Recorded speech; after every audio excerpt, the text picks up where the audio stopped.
Have you ever found yourself sitting alone, staring off into the distance, wondering if she's ever going to come back?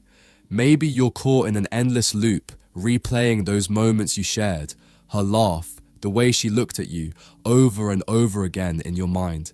Perhaps you've been checking your phone far too often, hoping for a message that never comes, or tormenting yourself by trying to figure out where things went wrong. If this sounds familiar, let me tell you something important. You're not alone. We've all been there, sitting with that heavy knot in our stomach, feeling the ache of what was and the uncertainty of what might never be again. It's a painful, lonely place, but here's the truth. It's also a turning point. You see, the path forward isn't about begging or chasing after someone who's walked away. It's about rediscovering yourself, becoming the version of you that you were always meant to be. The version that's confident, resilient, and unapologetically authentic. Because when you shift your focus from what you've lost to what you can become, something powerful happens. You start to grow, you start to heal, and more often than not, that's exactly what draws her back. Not desperation, but your transformation. So take a breath, let go of the need to control the outcome, and trust the process. Whether she returns or not, you'll find something even more important along the way, the best version of you. Point 1. Don't press her to come back. Let's start with the most important rule. Stop pressing her to come back. I know how tempting it is to send that heartfelt text, call her late at night, or even pour your soul into a long, emotional message. But here's the hard truth. Desperation doesn't attract, it repels. Imagine someone constantly pleading for your attention, unable to give you space. Would you feel drawn to them, or would you feel smothered? This isn't about ignoring your feelings or pretending you don't care. It's about recognizing that true connection isn't built on chasing someone who's walked away. It's built on confidence, self-respect, and giving them the space to decide on their own terms. Let me give you a story to think about. Back in the day, Steve Jobs, the guy who created Apple, was fired from his own company. Most people in his shoes might have begged to stay, clinging to what they had built, but Jobs didn't do that. Instead, he took a step back, regrouped, and focused on his next move. He went on to create Pixar, revolutionizing animation and proving his brilliance on an entirely new stage. And guess what? Apple came crawling back, not just to offer him his job, but to hand him the reins as the leader they couldn't live without. The lesson here? When someone walks away, don't chase after them in a panic. Instead, redirect that energy into yourself. Focus on becoming someone who doesn't just wait to be chosen, but chooses their own path. Build something new, something better. That's how you spark curiosity and admiration. When you stop pressing, something magical happens. You give her the time and space to wonder about you, to miss you. She'll start to think about why you're not reaching out, why you're not trying to convince her to come back. That curiosity can be powerful. But more importantly, during that time, you're becoming someone stronger, more grounded, and more magnetic. Point 2. Treat it like a fresh start. When she comes back, and trust me, she will, it's not about picking up where you left off. This is your chance for a fresh start, a clean slate. Think of it as rebranding, but not just slapping a shiny new label on the same old habits and patterns. No, this is deeper than that. It's about showing her and yourself that you've grown, evolved, and are ready to create something better than before. Imagine you're meeting her for the very first time. How would you approach it? You wouldn't cling to past moments or try to rekindle old feelings in the same way. Instead, you'd bring curiosity, confidence, and a sense of detachment to the table. That's what keeps things exciting. For instance, instead of saying, "Remember when we used to do this?" shift the focus. Ask her something fresh and engaging, like, "What's something new you've been passionate about lately?" That one small pivot in conversation can make a world of difference. It tells her you're not stuck in the past and you're not trying to recreate what was. You're moving forward, evolving, and here's the kicker, you're inviting her to join you on that journey, not forcing it. Here's a story to inspire you. Muhammad Ali. When Ali lost his heavyweight title, the world doubted if he could ever reclaim his throne. But Ali didn't step back into the ring as the same fighter. He adapted. He evolved, he analyzed his weaknesses, sharpened his skills, and redefined how he approached the fight. When he returned, he wasn't just the Ali of old, he was something entirely new, something no one had expected, and that's what made his comeback legendary. This principle applies here. When she comes back, don't approach the relationship the same way you did before. Show her that you've grown, that you've taken the time apart to reflect and refine yourself. Be the person who surprises her, not by putting on a facade, but by genuinely being a better version of who you were. Reinvent the way you connect with her. Be confident without arrogance, curious without prying, and detached without being cold.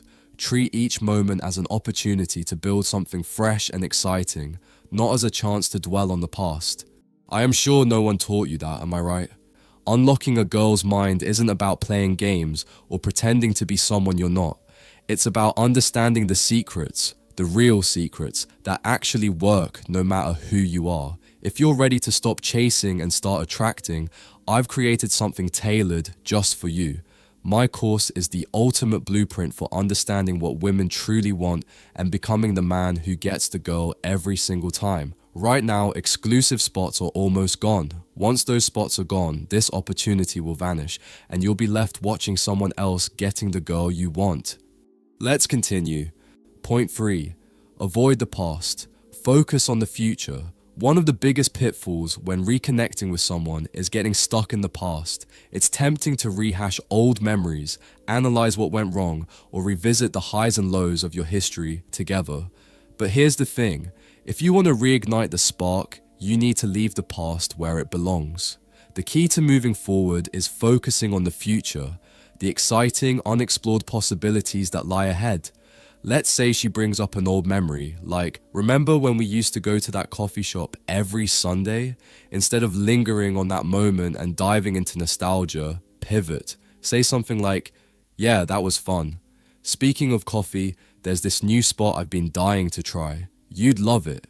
What you're doing here is subtle but powerful. You acknowledge the past without dwelling on it and steer the conversation towards something fresh and forward-looking. Why does this approach work? Because people are naturally drawn to novelty and potential. The past, no matter how good it was, can feel like a closed chapter. By focusing on what's ahead, you create a sense of curiosity and excitement. You're subtly showing her that you're not stuck in old patterns. You're someone who's evolving and looking ahead to new adventures. Here's another way to make this future-focused mindset work for you. Have something new to share. Whether it's a hobby you've picked up, a skill you've been working on, or an interest you've recently developed, these details show her that you've been growing and investing in yourself. For example, you might say, lately, I've been getting into hiking. It's been such a game changer for me. What about you? What's something new you've been into? This kind of exchange does two things. First, it keeps the conversation dynamic and interesting. Second, it positions you as someone who is actively improving and expanding your life, a quality that's undeniably attractive. Think of it like this. Relationships thrive on momentum. If all you talk about is the past, it's like trying to sail a boat while anchored to the shore. But when you set your sights on the horizon and invite her to join you, that's when you create a real sense of possibility. And here's a pro tip. Make sure your new isn't just for show. Be authentic about the things you've been working on. Whether it's cooking, photography, or a newfound passion for indie films, these interests should reflect who you are becoming, not just a checklist to impress her. When you share these parts of yourself, you're not just showing growth, you're inviting her to see the exciting journey you're on. Point 4. Be unpredictable in a good way. Let's talk about keeping her on her toes in the best way possible. Predictability might be comfortable, but it's also the fastest way to kill attraction.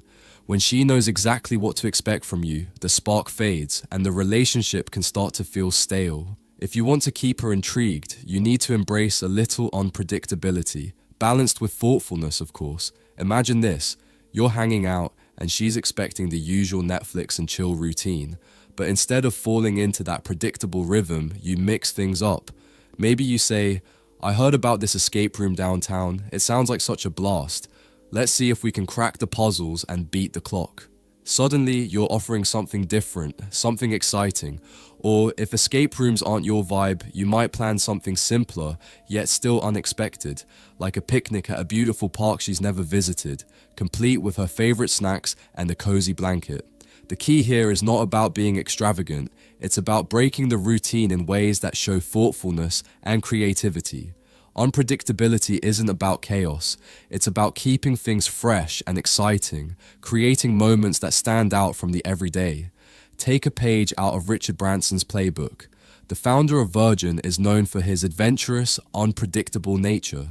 Whether it's launching a record label, diving into the airline industry, or even pioneering space travel, Branson's willingness to try something new has made him a magnetic force.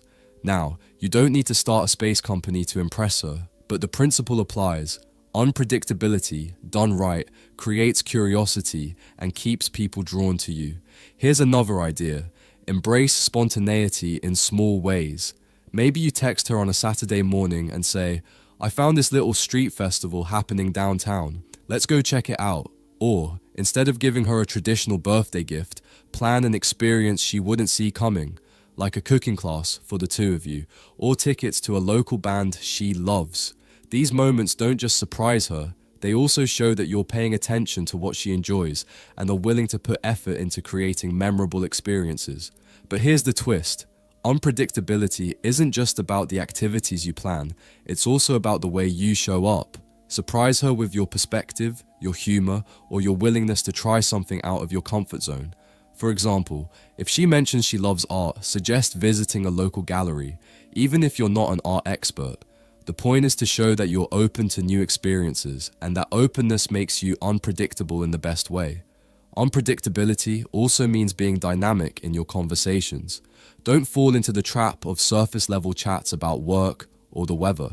Instead, bring up thought-provoking topics or share a funny story she wouldn't expect. Maybe you've been reading about a fascinating idea or saw something that reminded you of her. Little surprises in how you communicate can be just as powerful as planning big events. At the heart of all this is the idea of showing her that life with you is anything but boring. You're not just a safe option, you're someone who keeps things vibrant, exciting, and full of possibilities. And remember, unpredictability isn't about being erratic or unreliable. It's about creating moments of delight and intrigue that keep her wondering, what's next? Point 5. Reflect on why it ended and set boundaries. Let's be honest. If the relationship didn't work out the first time, there were reasons for that. Misunderstandings, unmet needs, crossed boundaries. Something went wrong. It's tempting to gloss over those issues when feelings resurface, but if you want to make this second chance count, you have to face them head on. The first step is reflecting on why things ended. Be brutally honest with yourself. What patterns or behaviors contributed to the breakup? Were there communication issues? Was trust broken? Did either of you struggle to meet each other's needs? Identifying these problems isn't about assigning blame, it's about learning from the past so you don't repeat it. When she comes back, don't just fall back into old habits. This is your opportunity to create a healthier, more balanced relationship. Be upfront about what you've realized and what you need moving forward, but keep it constructive. For instance, you might say something like, "I've spent some time thinking about why things didn't work before, and I realized that a specific issue was a big factor. If we're going to give this another try, I want to make sure we're on the same page about how we handle that." Setting boundaries is essential. Boundaries aren't about controlling the other person. They're about creating a space where both of you feel respected and understood. If communication was a problem, set the tone early. This time, I need open and honest communication. If something's bothering you, let's talk about it before it becomes a bigger issue. Or, if personal space was a sticking point, say, "I've learned how important it is for me to have time for myself. I want us to respect that balance moving forward." By establishing these boundaries, you're sending a clear message. You're not interested in reliving the past. You're committed to building a stronger foundation for the future. It's important to approach this with a mindset of collaboration, not confrontation. This isn't about pointing fingers or laying down ultimatums. It's about saying, "Here's what I've learned, and here's what I need to feel secure and happy in this relationship. What about you? Inviting her to share her perspective makes it a two-way conversation and sets the stage for mutual growth. Here's the bottom line. If she's coming back, it's because something about you already stands out. But this time, it's not just about rekindling old feelings. It's about creating something better. Growth isn't just about attracting her attention again. It's about building a dynamic where both of you can thrive. And let's be real, not everyone will be willing to meet you at this new level. That's okay. If she's not prepared to show up with the same level of respect, effort, and commitment you're offering, you'll already be on the path to becoming the best version of yourself. Now listen, you've already heard it all before. Be nice, just wait, it will happen naturally. But that's not how the world works. If you're tired of guessing, tired of chasing, and tired of losing, it's time to change the game. Inside my course, you'll find the secrets you need to get the girl you've always wanted, without begging, without games, and without wasting another second. This is your chance. Right now, click the link in the description. Only few spots remain. Once they're gone, it's over. So stop waiting. Take action now, join today, and I'll show you how to take control of your life, your relationships, and your future. Don't wait for life to happen to you. Take the reins. You're one step away from everything you've ever wanted.